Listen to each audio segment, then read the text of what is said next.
Mga master, usapang PBB 2022 muna tayo dahil ngayong araw, May 10, ay meron na pong SARO, ito pong National Police Commission na POLCOM.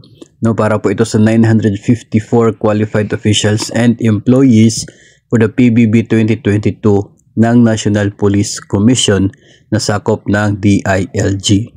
So sila lamang po, no, yung meron pong SARO for today para sa PBB. And nangangahulugan po ito na tuloy-tuloy pa rin yung pag-process ng DBM para sa mga SARO.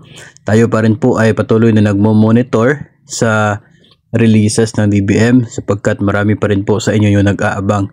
Particular po sa PNP, sa Navy, sa Army, sa Air Force, sa kahit sa anong pong opisina po ng gobyerno ay nag-aabang ng mga nire-release na allocation ng DBM para sa kanilang PBB 2022. So tayo po ay patuloy na nagmo-monitor dyan.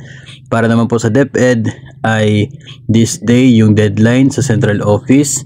So siguro by next week baka po ay sila ay makapag-submit na ng listahan ng eligible personnel doon sa concerned offices tulad ng PBB Secretariat at maging doon na rin sa DBM kung sakaling wala pong problema. So we are looking forward na sana magkakaroon po ng SARO kaagad at sana wala pong discrepancies doon po sa na-submit na listahan ng mga eligible personnel.